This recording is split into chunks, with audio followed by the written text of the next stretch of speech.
siang teman-teman yang masuk kelasnya pastoral. Saya ulangi kalau saya masih ingat apa pelajaran kita yang pertama. Pelajaran kita yang pertama itu dalam hal definisi pastoral itu apa, ya. Ya, jadi di mata kuliah di sekolah teologi dipelajari salah satu itulah pastoral. Kenapa ada mata pelajaran pastoral ini? Karena Tuhan Yesus katakan, akulah gembala yang baik. Jadi gembala yang baik menggembalakan kawanan domba. Itu juga dasarnya pada Mazmur pasal 23, Tuhan adalah gembalaku. Baru waktu Tuhan Yesus perintahkan kepada Simon Petrus, gembalakalah kawanan dombaku. Baru kalau 1 Petrus pasal 5, gembalakalah kawanan domba Allah. Jadi dalam pastoral ini boleh kita angkat Yesus itu disebut gembala. Dan jemaat itu seringkali disebut adalah dombanya Tuhan Yesus. Karena kita sudah kembali kepada yang memelihara jiwa kita. Kita sudah pulang ke gembala kita yang agung yang akan memeliharakan kita. Jadi penggembalaan itu tidak boleh lupa dalam pemeliharaan. Allah memelihara, menggembalakannya, diberikannya rumput yang hijau, dituntunnya ke sungai, ke air yang jernih, diberikannya kehidupan yang berkelimpahan. Barulah waktu kita jumpa di dalam kisah para rasul, jumpalah penggembalaan yang dilakukan oleh rasul-rasul. Itulah penggembalaan pada abad pertama. Itulah jumpa kita menggembalakan dalam hal janda-janda. Itu kisah Rasul pasal 6. Dalam kisah Rasul pasal 6 itu jumpalah kita penggembalaan. Apa itu penggembalaan? Pemeliharaan jemaat. Jadi bagaimana rasul-rasul abad pertama memelihara jemaat? Di dalam hal ini salah satu yang harus dipelihara adalah janda-janda yang diabaikan. Maka muncullah pelayanan diakonia, itu pasal 6. Inilah domba Tuhan Yesus, harus dipelihara janda-janda yang tidak ada lagi memeliharakannya. Sesudah itu kemana kita masuk? Oh, kalau begitu syarat-syarat, ya. Syarat-syaratnya menjadi gembala, ada jabatan di dalam penggembalaan ini disebut, kalau kisah Rasul pasal 6, diaken. Kalau kita masuk ke dalam 1 Timotius dan 1 Titus, jumpalah kita nama-nama gembala itu penetua gereja. Jadi karena itu adalah pekerjaan Allah yang baik, kan itu dasarnya, ya.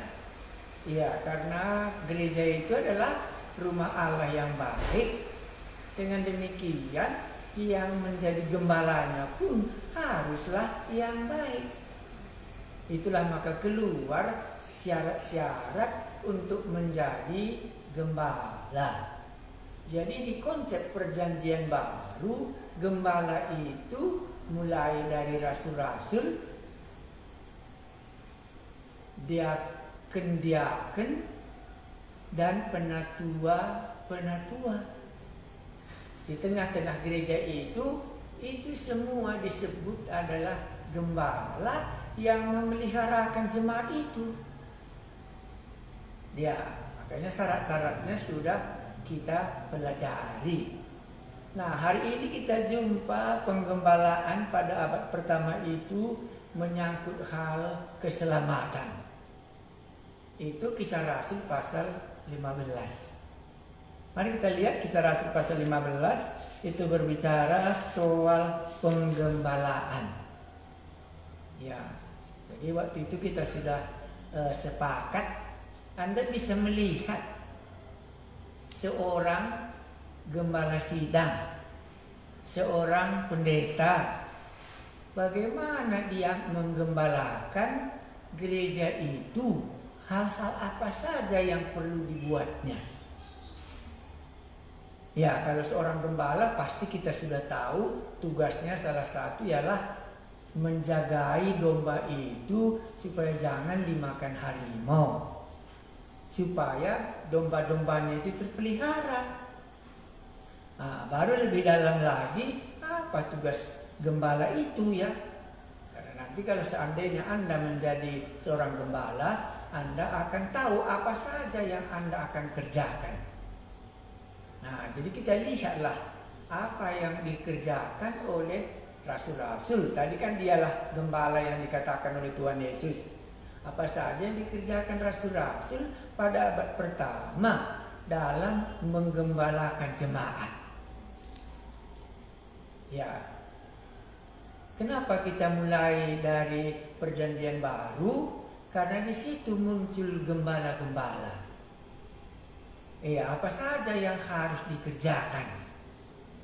Makanya kalau kita buat PR, tapi sebenarnya bukan PR ya, untuk menambahi wawasan kita sebagai mahasiswa teologi. Bolehkah Anda tanyakan? Tidak usah banyak, 2 atau 3 orang. Bisa Anda tanyakan majelis gereja.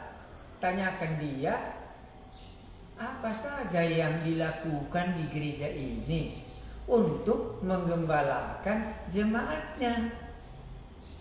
Jadi kalau Anda bisa tanya, iya, Anda bisa juga umpamanya WA-kan saja. Bagaimana kamu buat menggembalakan jemaat yang kamu layani? Bisa dari gereja perjanjiannya ini, boleh Anda tanya. Ya, apa saja yang kita harus lakukan waktu kita menggembalakannya. Sekarang kamu lihat majelis, kamu diakonnya, kamu di situ menggembalakan jemaat. Tanya dia, hal-hal apa saja kamu buat untuk memelihara jemaat ini. Karena itu yang perlu kita nanti dapat kalau kita sudah belajar biblikal, ya pastoral yang alkitabiah. Ya, pastoral yang biblikal. Bagaimana Alkitab ini mengajarkan kita untuk memelihara jemaat itu. Iya. Ya, kalau itu PR-nya, kurasa Anda akan mendapatkan jauh lebih banyak daripada kuliah ini. Kamu bisa tanya dia lewat WA. Ya, kalau kamu sebagai majelis, apa saja kamu buat untuk menggembalakan jemaat ini? Apa yang kamu tolong dia? Apa yang kamu pikirkan supaya iman jemaat di Indonesia bisa bagus walaupun COVID-19? Bagaimana kamu menggembalakannya sehingga jemaat di ini masih bisa makan rumput yang hijau dan minum air yang jernih dan masih bisa dia terpelihara dalam masa kesusahan ini. Jadi boleh kita tanyakan ya, apakah mahasiswa kita ini punya kenalan dengan satu orang pendeta? Bisa saja bukan pun di gereja kita atau di gereja mana saja pun dia, bisa kita tanya. Sehingga ada konsep yang jelas. Pasti ada yang benar, ada yang salah, ada yang kurang, ada yang sudah menurut kita, oh ini standarnya sudah bagus. Hal-hal inilah kulakukan kalau aku nanti menjadi gembala. Itu makanya pastoral biblikal. Bagaimana kita diajarkan Alkitab untuk menggembalakan satu jemaat. Ya, mari kita lihat bagaimana abad pertama gereja mula-mula menggembalakan jemaatnya. Kisah Rasul pasal 15. Hal apa yang mereka lakukan? Dan lihat Kisah Rasul pasal 15. Ya.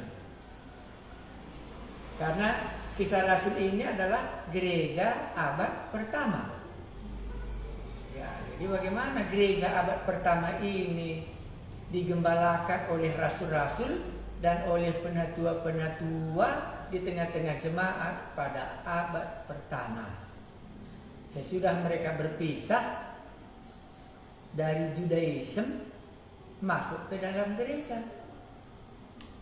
Itu sudah bisa saya ulang sekali lagi karena di situ mungkin teologi agak penting. Nah, dahulu yang ada adalah orang Israel, ya.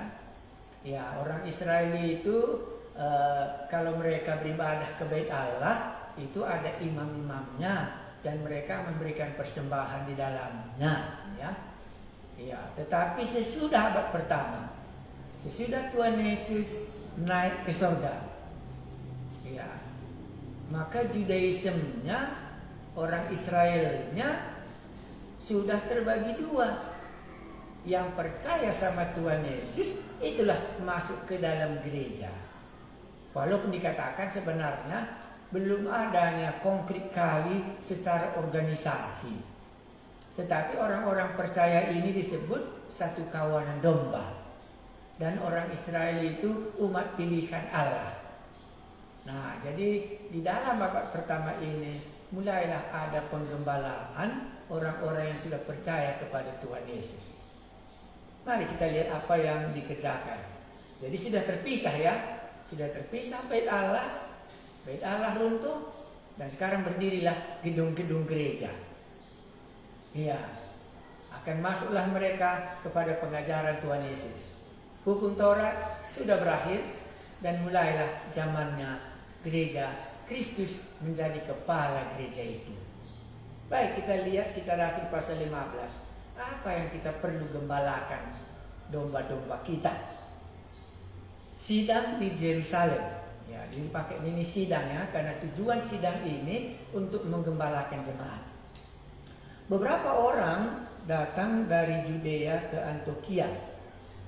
Tahu kita Judea, ya, itu daerah Yerusalem. Itulah gereja mula-mula waktu hari raya Pentakosta. Itulah yang dibicarakan pada Kisah Rasul 6, di mana gereja di Judea, di Yerusalem itu janda-janda mereka diabaikan. Itu namanya Judea. Sekarang ke Antioquia. Ya, Antioquia ini tahulah kita, itulah di mana Paulus pertama sekali menjadi pelayan di gereja Antioquia. Ini Antioquia ini sudah jauh dari Yerusalem, ya. Ya, karena inilah nanti pengutus misi yang pertama dalam abad pertama. Gereja Antioquia lah yang mengutus Paulus dan Barnabas. Datanglah gereja dari Judea ini. Nah, dari Judea ini seringkali dikatakan kalau Yerusalem itu adalah Mother Church namanya. Mother Church itu adalah gereja induk. Karena dari sana duluan baru mereka bersebar ke Samaria, bersebar ke Judea. Dan di Judea ini asli semua orang Yahudi yang menjadi percaya. Tetapi keluar dari Judea, itulah Antioquia, masuklah orang-orang yang bukan Yahudi, menjadi orang percaya sama Yesus. Nah, beberapa orang datang dari Judea ke Antioquia dan mengajarkan kepada saudara-saudara di situ, karena menganggap dia Mother Church, dialah gereja yang mula-mula pada hari raya Pentakosta waktu turun Roh Kudus. Dilihatnya ada gereja di Antioquia, menurut dia berhaklah dia mengajar. Ya, kepada saudara-saudara di situ mengajarlah orang ini. Jikalau kamu tidak disunat menurut adat istiadat yang diwariskan oleh Musa, kamu tidak dapat diselamatkan. Nah, inilah penggembalaan yang pertama di dalam abad pertama, itu berbicara soal kepastian keselamatan. Jadi kalau kamu tanya sebagai gembala, Maka yang paling utama harus dipikirkan oleh seorang pastor itu, seorang yang menggembalakan jemaat, itu soal keselamatan domba-domba itu. Untuk itunya dia diselamatkan.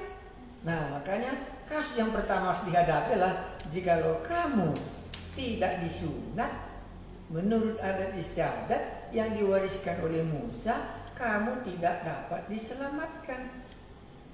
Inilah ajaran yang dibawa dari Judea, dari gereja mula-mula, dari gereja Hari Raya Pentakosta ke daerah jemaat Antioquia, di mana sudah berdiri juga gereja di situ. Nah, mereka mengatakan kamu harus disunat menurut adat istiadat yang diwariskan oleh Musa. Kamu tidak dapat diselamatkan. Jadi kalau demikian, tugas seorang pastoral, ya, tugas seorang gembala harus menyangkut soal apa? Bagaimanakah caranya seorang domba dapat diselamatkan? Dari Judea mengatakan harus melaksanakan hukum sunat. Iya. Jadi pekerjaan penggembalaan yang paling berat ialah mengenai keselamatan. Iya, ini yang muncul penggembalaan itu. Ya, jadi jikalau kamu tidak disunat menurut adat istiadat yang diwariskan oleh Musa, kamu tidak dapat diselamatkan. Boleh kita katakan kenapa? Karena gereja Judea hampir semuanya orang-orang yang disunatkan. Karena mereka semua adalah keturunan Abraham. Bahwa mereka ini semua orang yang bertobatnya di dalam bait Allah. Itulah latar belakang mereka. Jadi mereka mau supaya sama seperti dia. Padahal Antioquia itu bukan orang Israel. Sebagian cuma orang Yahudi, sebagian berasal daripada pelbegu. Latar belakang sudah berbeda karena sudah jauh dari Judea. Nah, ini hati-hati kita supaya kita bisa melihat latar belakang kita dan kita tidak memaksakannya.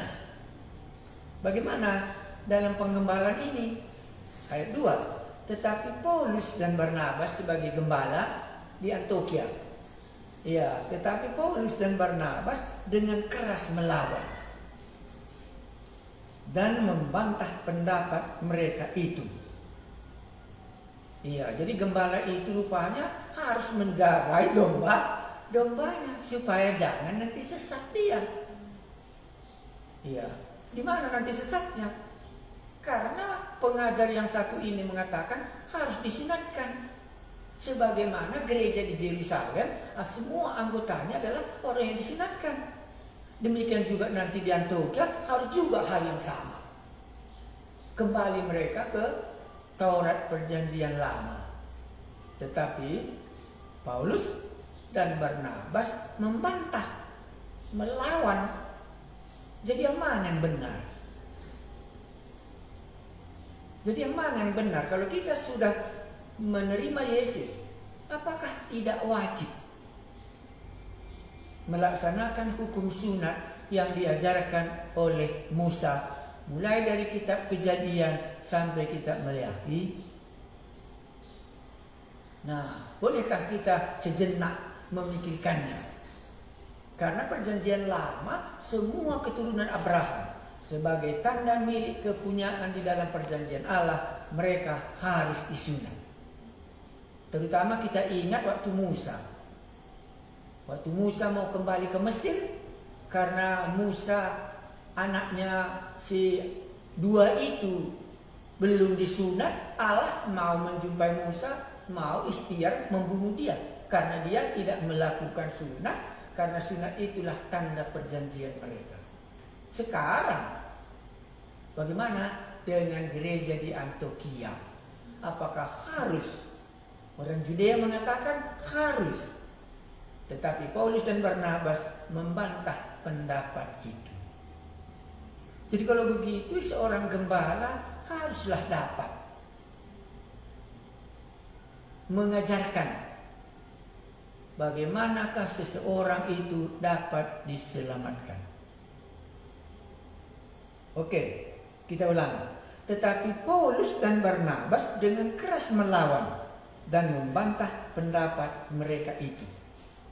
Akhirnya ditetapkan supaya Paulus dan Barnabas serta beberapa orang lain dari jemaat itu pergi kepada rasul-rasul dan penatua-penatua di Yerusalem untuk membicarakan soal itu. Jadi yang dari Judea ini mengajar di Antiokhia, dan dia mengajarkan harus sunat menurut Musa, kalau tidak kamu tidak diselamatkan. Nah, jemaat Antiokhia menolak. Paulus dan Barnabas tidak menerima pendapat itu. Nah, sekarang bolehkah kita menusuk? Kalau penggembalaan itu sangat penting membicarakan soal keselamatan, penggembalaan. Bolehkah Anda menggariskan bagaimanakah seseorang dapat diselamatkan? Langsung Anda ingat, karena inilah gereja abad pertama, mereka sangat merindukan kepastian akan keselamatan. Karena mulai dari undang-undang Taurat Musa, mulai dari Taman Eden, waktu Adam dan Hawa sudah berbuat dosa, sangat mereka merindukannya bagaimana supaya mereka diselamatkan. Anda ingat itu waktu Adam dan Hawa berusaha sekali supaya semua kekurangannya ditutupinya. Itulah berbicara soal keselamatan. Nah, sebagai gembala kita, apa yang kita harus katakan sehingga keselamatan itu sampai kepada anggota jemaat kita, sampai kepada domba-domba itu mendapatkan keselamatan sebagai kawanan domba Allah. Akulah gembala yang baik. Gembala yang baik memberikan nyawanya untuk domba-dombanya. Aku memberikan hidup yang kekal kepadamu, dan satu orang pun tidak akan dapat merebut kamu dari tangan Bapa. Aku dan Bapa adalah satu. Bagaimana kita menggariskan di dalam penggembalaan di tengah-tengah jemaat keselamatan itu? Kita dulu ingat Kisah Rasul pasal 16. Itu pun masih sama persoalannya. Kisah Rasul 16 ayat 30 kurasa. Itu waktu Paulus di Filipi. Kisah Rasul pasal 16, dibaliknya sedikit saja ya. Itu waktu terjadi gempa. Kita ingat cerita Paulus dipenjarakan di Filipi. Dan terjadi gempa dan terjadi mujizat, dan kepala penjara itu bertanya. Itulah pertanyaannya ayat 30. Ia mengantar mereka keluar sambil berkata, "Tuan, Tuan, apakah yang harus aku perbuat supaya aku selamat?"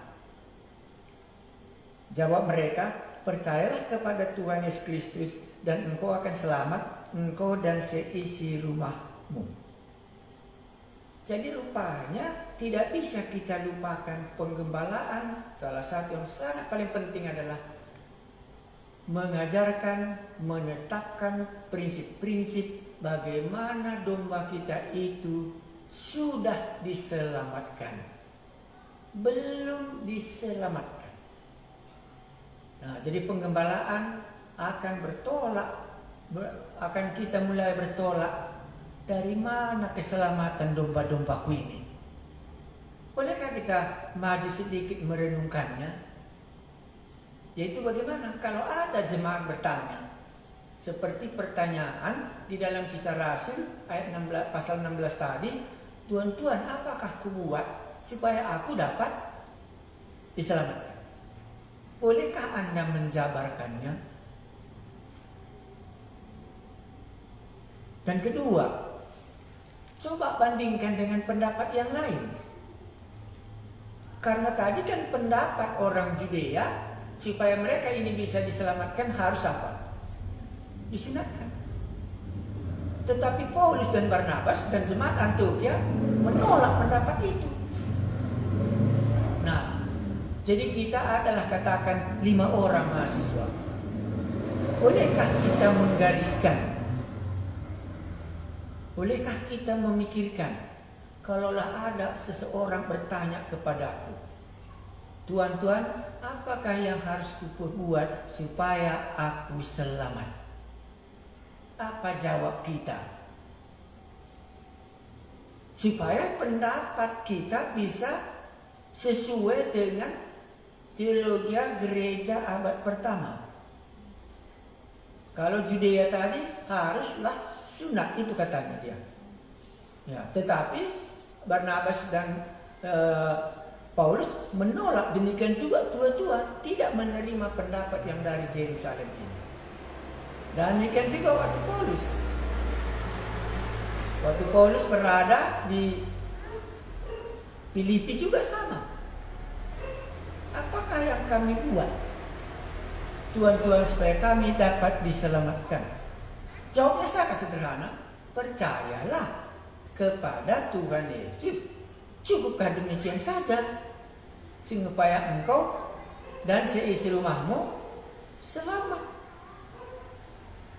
Bolehkah kita tuliskan bagaimanakah caranya supaya kita dapat diselamatkan?